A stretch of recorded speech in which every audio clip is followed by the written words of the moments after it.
Olá, meu nome é Thaís, eu sou estudante de Engenharia Química pela Universidade do Estado do Amazonas e o meu trabalho é sobre caracterização química mineralógica por espectroscopia de fluorescência de raio-x dos cimentos comercializados na cidade de Manaus. O trabalho foi realizado por mim, Thaís Cristina Gadelha Figueiredo, pelo Hugo Rafael do Amaral Carvalho e pela professora doutora Cláudia Cândida Silva.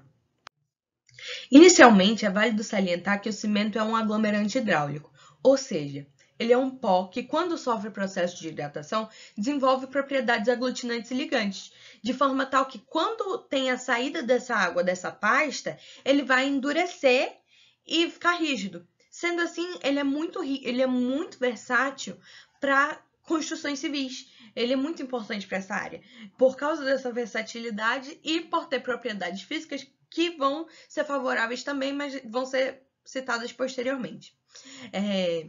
O cimento foi patenteado por Joseph Aspdin e ele foi patenteado como cimento Portland. Isso porque, inicialmente, ele era feito a partir de rochas calcárias de Portland calcinadas. A fabricação do cimento vai ser realizada tendo como principais materiais o clinker Portland, que são os silicatos de cálcio, que é uma mistura de silicatos de cálcio, gesso, escória de alto forno, que é minério de ferro tratado em alto forno, materiais pozolânicos, que são materiais silicosos e silicoaluminosos, que vão ser responsáveis mais pelas propriedades hidráulicas do cimento, e materiais carbonáticos. Dentro desses materiais, a gente tem que entre 90% e 95% do cimento é composto de materiais como silicato silicato dicálcico, aluminato tricálcico e aluminoferrito de tetracálcio. Com o resto sendo mais óxidos e restos da clinkerização e moagem. Só que desses materiais aqui, a gente tem esses dois como os mais importantes, esses três, na verdade, como os mais importantes, porque o silicato tricálcico e o silicato dicálcico são os principais responsáveis pela força do cimento. Então eles vão constituir entre 40% a 70% desse cimento, da porcentagem desse cimento. E o aluminato tricálcico vai ser o responsável pelas reações exotérmicas, que vão dizer mais ou menos qual vai ser o tempo de secagem desse cimento, mas ele pouco contribui para as propriedades. Sendo assim, a gente vai falar das propriedades físicas do cimento, porque elas vão ser o que vai fazer com que o cimento seja tão utilizado na sociedade. A primeira propriedade que ele tem é que quando ele está hidratado, ele é moldável. Sendo assim, ele é facilmente manuseável e ele dá espaço para construção de grandes estruturas arquitetônicas, grandes estruturas. Além disso, ele possui uma ótima durabilidade, fazendo com que ele consiga manter estruturas grandes por muito tempo, mesmo que em temperaturas hostis, e devido às suas propriedades hidráulicas, a água não vai afetar a estrutura dele e ele vai possuir um efeito acústico, sendo um bom isolante sonoro. Falando da importância do cimento para a sociedade, a gente consegue visualizar a importância da caracterização química mineralógica do cimento, e principalmente para a indústria.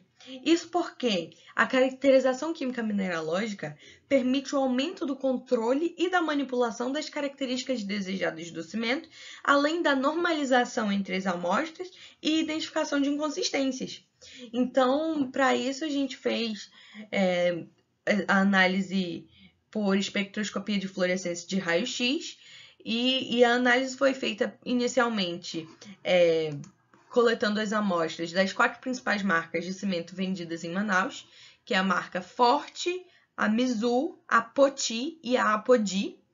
E essas amostras foram prensadas em triplicata, seguindo a proporção de 4 gramas de ácido bórico para 1 grama da amostra do cimento.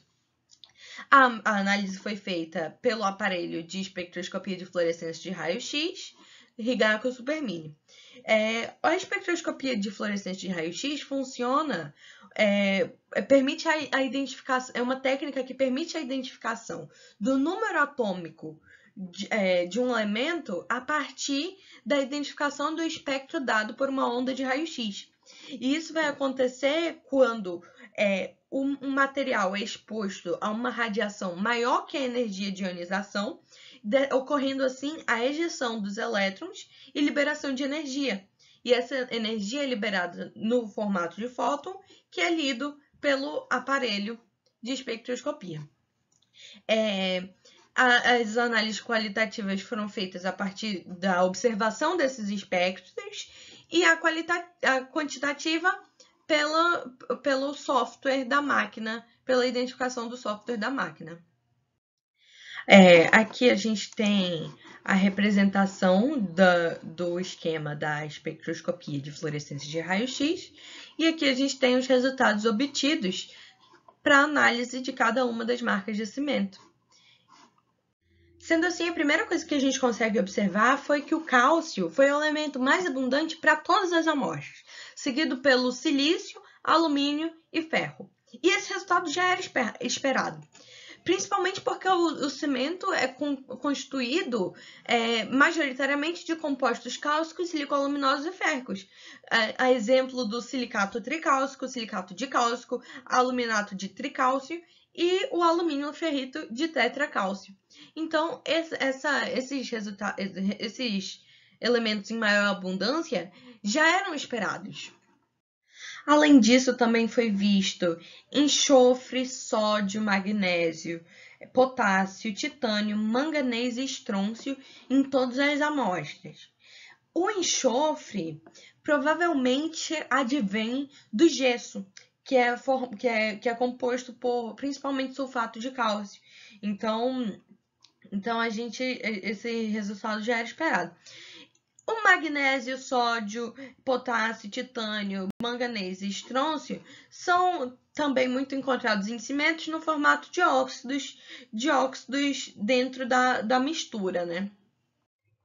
Por conseguinte, a gente percebe que o cromo e o zinco em todas as amostras, também majoritariamente em formatos de óxido no cimento, e a gente percebe cloro e bário, notando que o bário exclusivamente na amostra do cimento Apodi. O cloro e o bário são mais encontrados na cal, que é misturado no cimento. E é possível perceber também uma maior quantidade de cloro no cimento Apodi. Provavelmente esse bário aqui é advindo do uso de mais cal nesse cimento. Além disso, foi encontrado cobre no cimento Poti. E o cobre normalmente é adicionado no cimento quando tem-se a intenção de um aumento de durabilidade no cimento. Mas todos os nossos resultados obtidos estiveram em conformidade com a literatura.